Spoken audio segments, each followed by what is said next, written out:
আমি বিএনবি জয়। আমি বিলেট দিয়ে বাল কেটে গিয়ে নিজের দানা কেটে ফেলেছি। আমি আয়ত্ত করেছি ফ্রি ফায়ারে এমন কিছু স্কিল যা আজ পর্যন্ত ফ্রি ফায়ার কমিউনিটিতে কেউ করতে পারেনি। এটা অবিশ্বাস্য। আমি এখন প্রায় মাটি থেকে 900 মিটার উপরে আছি। এখানে টিকে থাকতে হলে আমাকে খাবার সংগ্রহ করতে হবে। আমি পেরেছি।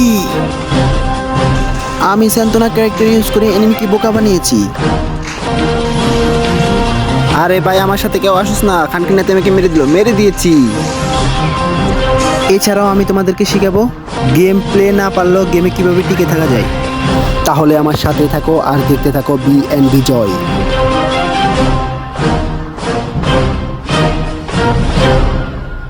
তো আমরা বরাবরের মতো আবার চলে এসেছি। এইটা একটা ইতিহাস গড়া ম্যাচ হতে যাচ্ছে। ক্যামেরাম্যান তুমি কি জাম্পের জন্য প্রস্তুত? আরে শালার পুত, তাড়াতাড়ি জাম্প কর। ওকে বস। আমরা আজকে যেখানে ল্যান্ডিং করবো এটা এমন একটা দ্বীপ যেখানে আজ পর্যন্ত কেউ গিয়ে ফিরে আসতে পারেনি। আরে বস, এখানে আমাদের আগে আর কে এসেছে? হয়তোবা কেউ আসেনি। তাহলে তুমি যে বললে। আরে শালার পুত চুপ থাক, আমার বয়ে বেশি শুকিয়ে যাচ্ছে। প্রায় আমরা মাটির অনেক কাছে চলে এসেছি। ভালো ভালো ল্যান্ডিংটা হলেই হয়। উহু, যাক অবশেষে আমরা ল্যান্ডিংটা করে ফেলেছি। তবে বেশি খুশি হলে হবে না, কারণ এখানে দুশমন থাকতে পারে। আমরা হাতে যা পাবো তা নিয়ে লড়বো। আরে সামনে কি এটা দেখেন, মনে হয় আমাদের আগে এখানে কেউ এসেছিল কিন্তু সুপার মেডিটা নিতে ভুলে গেছে। এখানে চারদিক খুব নীরব, বয় আমার বিচ্ছি শুকিয়ে যাচ্ছে। ও হ্যাঁ, আরেকটা কথা, এখানে আগে একদল আদিবাসী থাকতো। তাদের মূল খাদ্য ছিল বিচি। একজনে আরেকজনের বিচি খেতে খেতে পুরো জাতিটাই বিলুপ্ত হয়ে যায়। এই তোমরা কি কিছু শুনেছ?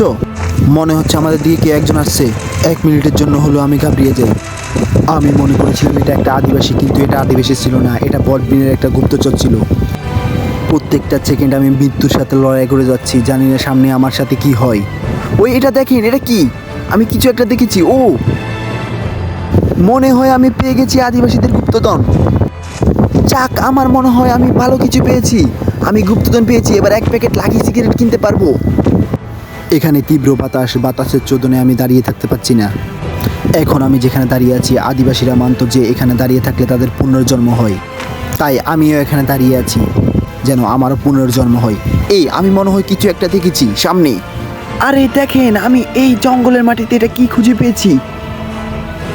যাক, ভালোই ভালোই কিছু মাছ ধরতে পারলে আজকে জোগাড়টা হয়ে যাবে। কবি বলেছে, একবার না পারলে দেখো শতবার, শতবার না পারলে চিরা খায় নিজের বাল। তাই আমি তার কথা বিশ্বাস করে এখন আমি আবারও বসে পড়লাম। এইবার একটা মাছ পেয়ে গেছি, দেখেন, এটা অবিশ্বাস্য। এসব জায়গায় কেউ টিকে থাকতে পারে না। আমার মতো কিছু বালপাকনা এখানে আসে আর পোকা মারা খেয়ে যায়। আরে যাক, অবশেষে 2টা মাছ পেয়ে গেছি, একটা ক্যামেরাম্যানের জন্য আর একটা আমার জন্য। আজকের জোগাড়টা ভালোই হলো, কিন্তু ভালো আমরা রাতের অন্ধকারটা পার করতে পারলে ভালো হয়। আমার মনে হয় সূর্য ডুবতে আর বেশি সময় বাকি নেই। শুনেছি এখানে অন্ধকার হলে আদিবাসীদের আত্মা ঘোরাফেরা করে। তাই আমি এখান থেকে যত দ্রুত সম্ভব এখান থেকে চলে যাব। চাঁদি আর রূপের আগুন আমার গায়ের অংশগুলো জ্বলে গেছে, তাই আমি এখন ঠান্ডা পানি দিয়ে গায়ের অংশগুলো ভিজাবো।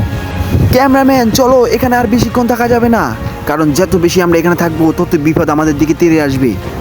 শুনেছি এখানে আদিবাসীদের আত্মারা শুধু ঘাড়ে মটকা নেয়, সাংরাত তেল দিয়ে পিছন মারে। তাই আমার পিছন মারার কোনো শখ নেই, তাই আমি এখান থেকে তাড়াতাড়ি চলে যাব। কিছুক্ষণের জন্য হলেও মনে হয়ে গেছে পুরো দুনিয়াটা ঠমকে গেছে। আমি এখন যেখানে আছি মনে হয় এটা একটা জিপ লাইন, কিন্তু না, আমরা এখানে এটাকে জিপ লাইন বলবো না, আমরা এটা বলবো বিচি শুকিয়ে জানের মিশি। কারণ যখন আমি এটা তুটেছি আমার 2টা বিচি শুকিয়ে গলা চলে এসেছে। আরে দেখেন, এটা কি খুঁজে পেয়েছি। এটা হলো বড় একটা মাশরুম। এটা খেলে আমাদের ইঞ্জিল বড় হয়। এখন চারিদিকে বৃষ্টি, তাই এই মাশরুমটা মাটির নিচ থেকে উঠে এসেছে। আরে ভাই, কোথায় বৃষ্টি হচ্ছে? ক্যামেরাম্যান, মনে হচ্ছে তুমি একটু বেশি কথা বলো। তোমাকে কি ঠান্ডা তেল দিয়ে পিছন মেরে দিব নাকি? আরে ভাই, এটা কি একটা লাকি সিগারেট দিয়ে সমাধান করা যায় না? হ্যাঁ, তুমি অনেক বুদ্ধিমান। তাই আমি ক্যামেরাম্যান থেকে একটা বিকাশে লাকি সিগারেট নিয়ে নিলাম। দেখেন, আপনারা বিশ্বাস করতে পারবেন কিনা জানি না, এই পাহাড়টা খুবই খারাপ। আমি এখন পৃথিবীর সবচেয়ে বড় উপরে টপে দাঁড়িয়ে আছি। আরে ভাই, এটা তো মনে হয় মিস্টার বিস্টের ডায়লগ আপনি চুরি করে নিয়েছেন। মনে হচ্ছে আমি একটা অনেক বড় ভুল করে ফেলেছি। এই বালপাকনা ক্যামেরাম্যানটাকে এনে এই বালপাকনা আমার প্রত্যেকটা কথার ভিতরে বাহার ঢুকাই। তাই আজকে এই বালপাকনার জন্য এই ভিডিওটার এখানেই সমাপ্তি ঘটলো। ভালো থাকবেন, ভালো রাখবেন আপনার চারপাশ। ভিডিওটা সুন্দর হলে একটা লাইক করে দিন, চ্যানেলটা নতুন হলে সাবস্ক্রাইব করে দিন।